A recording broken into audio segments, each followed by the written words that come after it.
На данный момент на складах в России скопилось порядка 700 тысяч машин, что почти вдвое выше уровня прошлого года. Продавцы опасаются кризиса на фоне прогнозов падения спроса. За помощью они уже обратились в Минпромторг. Тем временем доходы бюджета от утилизационного сбора в прошлом году увеличились на 70% и составили более 1 триллиона рублей. Но перед тем, как рассказать все подробности, прошу вас подписаться на канал и поставить лайк, за это в конце с меня анекдот.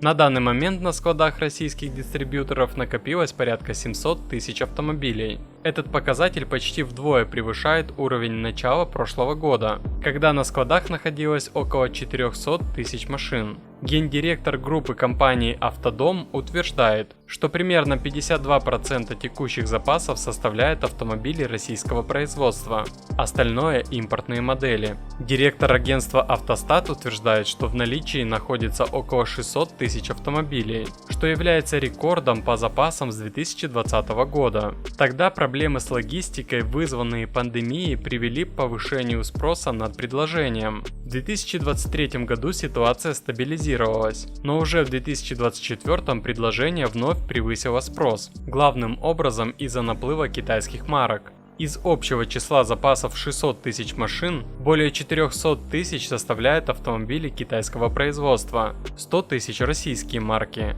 Оставшиеся 100 тысяч включают коммерческие авто, средние и тяжелые грузовики, а также автобусы.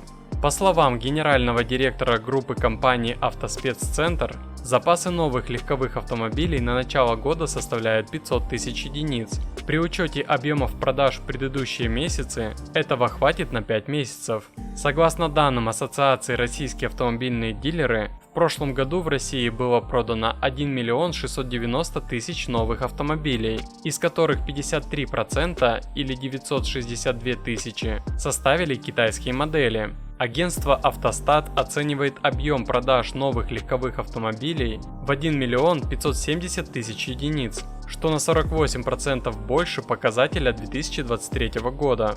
Лидеры продаж «Лада» плюс 34%, «Хавейл» плюс 70% и «Черри» плюс 32%. Осенью прошлого года импорт китайских автомобилей резко возрос в преддверии повышения утилизационного сбора с 1 октября на 70-85%, что привело к образованию заторов на пунктах пропуска с Китаем. Подобное затаривание наблюдалось в 2008 году, когда производство достигло 1,7 миллионов автомобилей, но в 2009 году упало на 60%, до 723 тысяч единиц. В 2009 году продажи новых легковых и легких коммерческих автомобилей сократилась на 49%, до 1 миллиона 460 тысяч единиц, по сравнению с более чем 3 миллионами в 2008 году. Прогноз Автостата на этот год предполагает снижение рынка новых легковых автомобилей на 10%, до 1 миллиона 420 тысяч единиц по базовому сценарию и на 20% до 1 миллиона 250 тысяч в случае пессимистического сценария. Группа компаний Rolf прогнозирует снижение спроса до 1 миллиона 300 тысяч автомобилей. Директор департамента новых автомобилей Rolf отмечает, что автомобилей на складах хватит на 4 месяца. По его словам, дилерские сети перенасыщены машинами китайского производства, что создает значительные риски.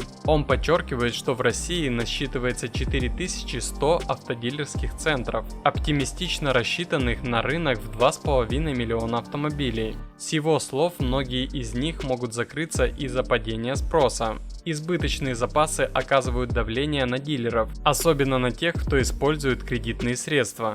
Из-за роста процентных ставок и снижения продаж многие компании могут столкнуться с трудностями при погашении долгов. Дилеры пересматривают свой бизнес и профиль марок, отказываясь от нерентабельных франшиз. Физические здания дилерских центров при этом продолжают работать, но с другими брендами. Автодилеры уже обратились в Минпромторг с просьбой о регулировании наплыва китайских брендов и улучшения прогнозирования спроса. Первый заместитель гендиректора Рольфа подтвердила, что переговоры с министерством ведутся. Основатель группы компаний Favorite Motors считает, что на ситуацию влияют федеральные регуляторные меры, рост доходов населения, доступность кредитования и наличие выгодных бизнес-моделей со стороны китайских производителей. Генеральный директор группы компаний Avilon указывает на необходимость продуманной кредитно-денежной политики.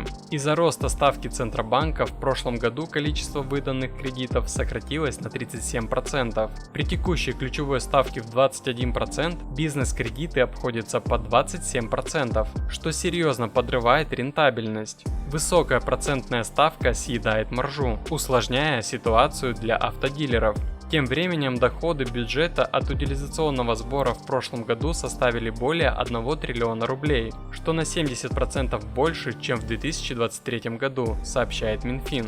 Напишите в комментариях, будет ли снижение цен. Ну и обещанная мною шутка. Фирма BMW выпустила новую модель автомобиля без поворотников.